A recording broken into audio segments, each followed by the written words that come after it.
हरियाणा प्रदेश के बहन भाइयों को मेरा नमस्कार। मेरा नाम है विकास और मैं आज इस टॉपिक पर बात करना चाहता हूँ कि जो सरकारी नौकरियों के ऊपर केस होते हैं। बीजेपी की गवर्नमेंट 2014 में आई थी। वो क्या कह के आई थी कि भाई हम बिना पर्ची और बिना खर्ची के हम नौकरियाँ देंगे। मैं इस चीज़ के दावे को बिल्कुल नकारता हूँ। खर्ची के साथ भी नौकरियाँ हो रही है और पर्ची के साथ भी नौकरियाँ हो रही हैं। कितने ही मेरे जानने वाले हैं, मैं किसी का नाम नहीं लूँगा, जो पर्ची दे के और खर्ची दे के नौकरी लगे हैं। दूसरी बात, 2014 से 19 तक भले ही इन्होंने थोड़ी बहुत नौकरियां दी हों, कोर्ट केस उस टाइम पे भी थे, लेकिन 2019 से लेके 2024 अब आ गया है, इन्होंने एक भी भर्ती टाइम से नहीं करी है। और मैं तो ये कहूँगा कि करी ही नहीं है भर्ती। कौन सी भर्ती करी इन्होंने? हर भर्ती पे इनके कोर्ट केस हो रहे हैं। अभी कॉमन एंट्रेंस टेस्ट का एग्ज़ाम हुआ था 2022 में। कब का एग्ज़ाम हुआ था? इन्होंने बोला था कि हर साल हम एग्ज़ाम लेंगे, उसके बाद कोई एग्ज़ाम नहीं हुआ। ऊपर से फिर इतने लूप होल छोड़ते हैं अपनी उसमें नोटिफिकेशन में कि उसके ऊपर केस होना ही होना है। जब ये नोटिफिकेशन बनाते हैं उस टाइम पे वकील की सलाह नहीं ले सकते? इतने बड़े बड़े वकील हैं, एजी साहब हैं, उनकी सलाह लो बिठा के कि हम ये नोटिफिकेशन निकाल रहे हैं, कल को इसके ऊपर कोई केस तो नहीं होगा। लेकिन क्यों पूछेंगे ये? इन्हें तो चाहिए केस। इन्हें लंबी अटकानी है भर्तियाँ। 5-5 साल तक एक पूरे कार्यकाल में एक भर्ती ढंग से नहीं करते ये। ठीक है, मैं मानता हूँ 2014 से 19 तक इन्होंने की है, लेकिन पिछले 5 साल में इन्होंने क्या किया? कुछ नहीं किया। 2019 में इनकी वोट, मैंने सरपंच से लेके एमपी तक बीजेपी की वोट दी है हमेशा, लेकिन अब आगे क्यों दूँ मैं इनकी वोट? ये बताओ आप। कल को मेरे बच्चे भी ऐसे ही परेशान होंगे जैसे मैं हो रहा हूँ आज परेशान। तो ये तानाशाही नहीं है तो और क्या है सरकार की? तो मैं सभी बच्चों से और सभी जो भी मेरे मतलब उनके माता पिता हैं, जो भी है, मतलब सबसे कहना चाहूँगा कि इस गवर्नमेंट के पक्ष में कोई मत हो।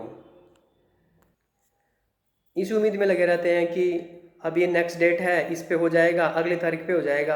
अभी भी मैं प्राइवेट जॉब करता हूँ, देखो ये अभी मैं ऑफिस में बैठा हूँ, लेकिन मुझे पता है कितना मुझे मतलब कितना टॉर्चर है प्राइवेट नौकरी में, कितना क्या। मैं ये सोचता हूँ कि सरकारी नौकरी लग जाए मेरी।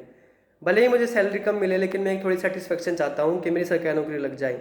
ठीक है, और इतने साल मुझे तैयारी करते हो गए हूँ, कहीं ना कहीं मेरे माइंड में ये रहता है कि मैंने इतनी तैयारी की तो कम से कम एक तो नौकरी लग जाए। इन्होंने सपने दिखा रखे इतने बड़े बड़े के टैक्सेशन इंस्पेक्टर, एक्साइज इंस्पेक्टर, लेकिन लगाए क्या इन्होंने? ग्रुप डी के भर्ती करी। 5 साल में ग्रुप डी चपड़ासी लगाए हैं इन्होंने, वो भी क्या पीएचडी किए हुए बच्चे। और फिर ये बोलते हैं कि मतलब क्वालिफिकेशन के हिसाब से हमने भर्तियाँ की है। कौन सी क्वालिफिकेशन के हिसाब से भर्ती की है आपने?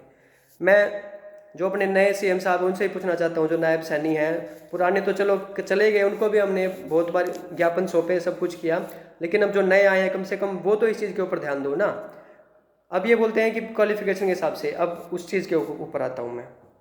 क्वालिफिकेशन के हिसाब से कौन सी नौकरी लगाई इन्होंने? ग्रुप सी की भर्ती पहले करनी थी, नहीं करी। ग्रुप डी की पहले भर्ती कर दी। अब जो बच्चे डी के हैं वही सी में हैं। दोनों केस में दोनों वही वही बच्चे रिपीट हो रहे हैं। अब जो बच्चे सी में लगने थे वो सारे लगा दिए ग्रुप डी में, अब वो छोड़ के जाएंगे ग्रुप सी में। ये बात सभी को पता है। ठीक है, चलो मैंने अपने मुंह से बोल दिया बात, ये बात सभी को पता है कि इन्होंने कितना बड़ा फ्रॉड किया है बच्चों के साथ। 5 नंबर वाला केस हो रखा है हमारी भर्ती के ऊपर। मैंने 5 नंबर नहीं लिए, ना मैं डिजर्विंग कैंडिडेट हूँ 5 नंबर के लिए, ना मुझे आगे 2.5 मिल रहे हैं। तो हम भी तो इफेक्ट हो रहे हैं इस चीज़ के ऊपर। जब हमें ना 5 लिए ना 2.5 लिए, तो हमारी भी ऐसी तैसी कर रखी है बीच में। ठीक है, या तो तुम शुरू में ही मना कर देते कि हम नहीं देंगे, अब तुमने दिए हैं तो किसी की जांच क्यों नहीं करवाए ढंग से?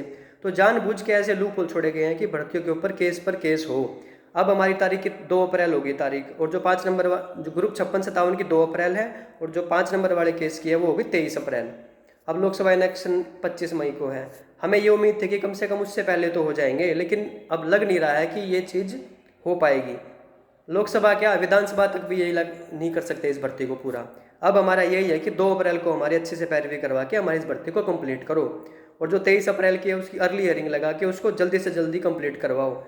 हम तो बुढ़े हो गए तैयारी कर करके, क्या करें? सब ताना मारते हैं कि इतना इतना पढ़ा लिखा तूने क्या क्या हासिल कर लिया ज़िंदगी में। हमें पता है हमारे साथ क्या बीत रही है। ठीक है, और ये कुछ नहीं है, ना मैं कांग्रेसी हूँ ना मैं कुछ हूँ, कभी कोई सोचे। एक एस्पिरेंट हूँ मैं, तैयारी करने वाला बच्चा हूँ। ठीक है, आस पड़ोस में आके किसी से पूछ लेना कि ये बच्चा कैसा है, तैयारी की या नहीं करी इसने। अरे बुढ़े हो गए तैयारी कर करके, कुछ तो शर्मा लो यार, कुछ तो शर्मा लो। बीजेपी गवर्नमेंट से पूछना चाहता हूँ, कुछ तो शर्मा लो। एक मंदिर बना दिया बस, राम मंदिर, कर लो पूजा बस। पूजा छोटे से मंदिर में भी वैसे ही होती है जितनी बड़े मंदिर में होती है। ठीक है, एक कमरे के अंदर मंदिर बना दो, उसमें भी पूजा हो जाएगी। राम मंदिर को कब तक उठाओगे इस टॉपिक? मतलब इलेक्शन का मुद्दा बना दिया तुमने तो हर चीज़ का। तो यही है मेरी गुजारिश है हाथ जोड़ के विनती है कि इस भर्ती को कंप्लीट कर दो, वरना हम सारे बच्चे एंटी हो चुके हैं। बिल्कुल एंटी प्रचार करेंगे बीजेपी का, बिल्कुल खुलेआम प्रचार करेंगे। बिल्कुल समर्थन में नहीं करेंगे प्रचार। कभी सोच रहे हो कि समर्थन का मतलब अच्छा ही प्रचार होता है? बुरा प्रचार करेंगे बीजेपी का। बिल्कुल वो देखी जाएगी जो भी होगा। हमारे साथ क्या होगा, हम कुछ गलत नहीं कर रहे हैं, ठीक है। जब हमारे लिए कोई नहीं सोचता तो खुद के लिए सोचना पड़ेगा हमें भी।